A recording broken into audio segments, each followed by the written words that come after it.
Hello, Bearded Bloggins here, back again with another answer to a question. This video is, this question, I should say, do you feel properly represented in, brain meet mouth, mouth meet brain, engage with each other? Do you feel properly represented in society or media? If not, what would that look like to you? Short answer, no.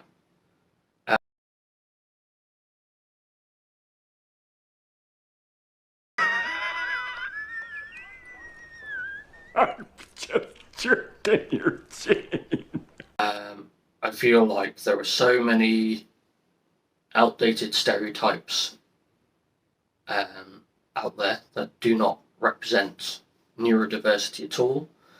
I feel like they are very, particularly in film and TV, I feel like they are just, very misguided, and even when they are represented, they represent such a narrow band of what it is to be neurodivergent that they don't really represent even one group of neurodiverse people properly.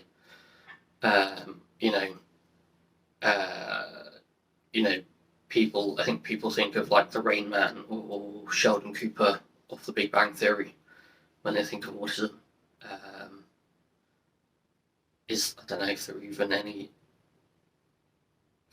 I can't really think of any stereotypical ADHD characters that are on shows. I don't think I've ever watched a show and gone, "Oh, that person's got ADHD." I mean, my least favourite character that people think is autistic, even though it's never been confirmed that he is Sheldon Cooper from The Big Bang Theory. He's such a caricature of the stereotypes of autistic people that every time I get compared to him, I just, please know, if you compare me to Sheldon Cooper, I imagine myself yeeting you into the sun.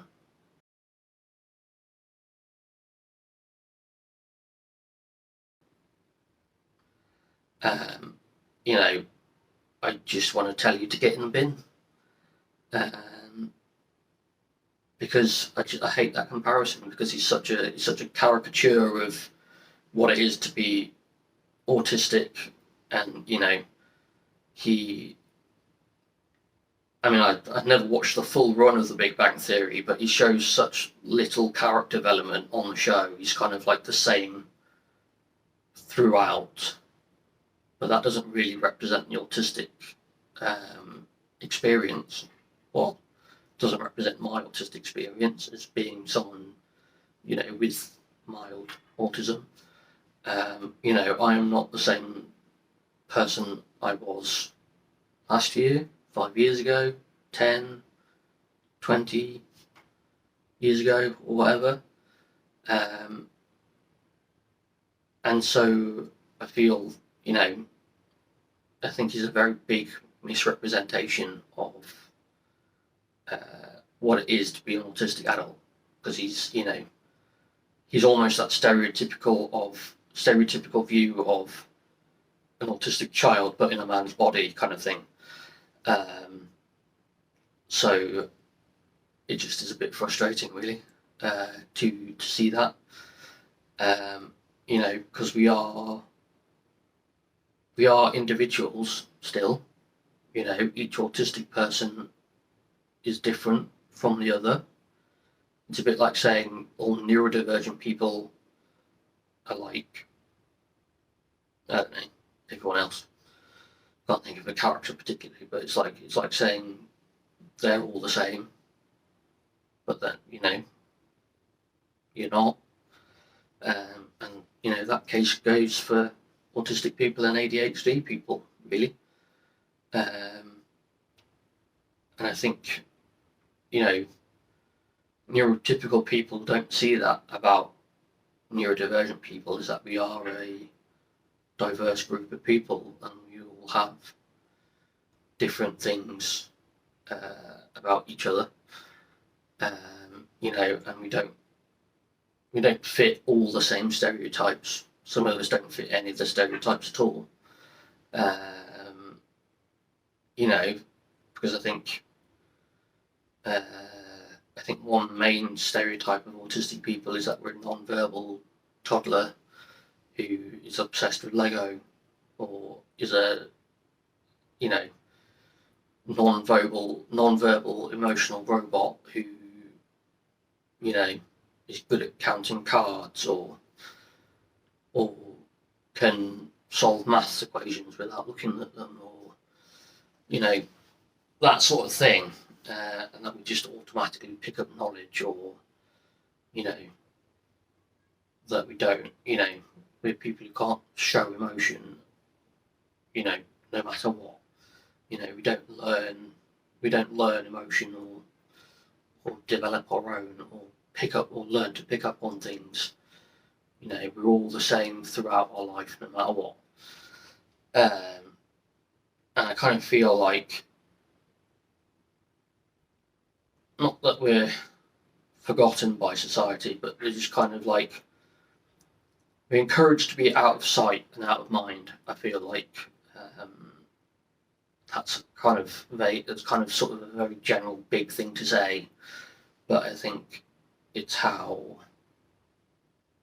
neurodivergent people are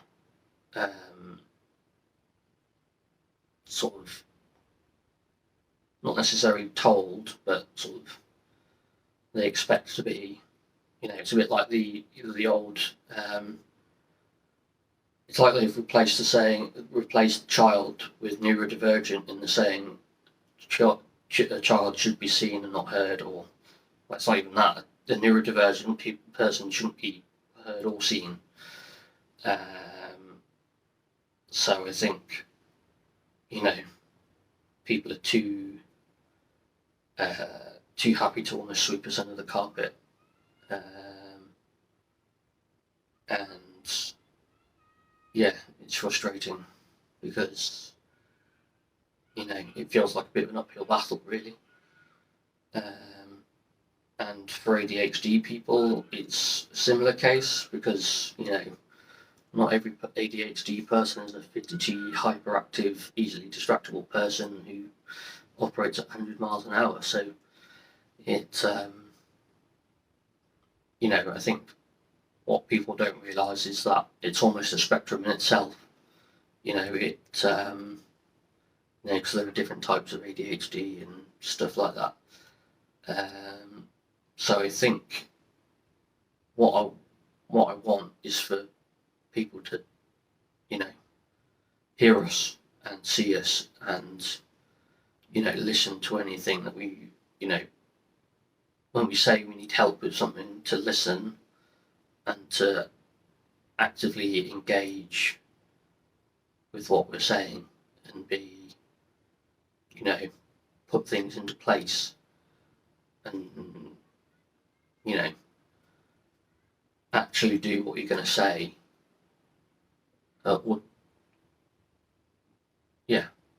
Do what you've said you're going to do, even.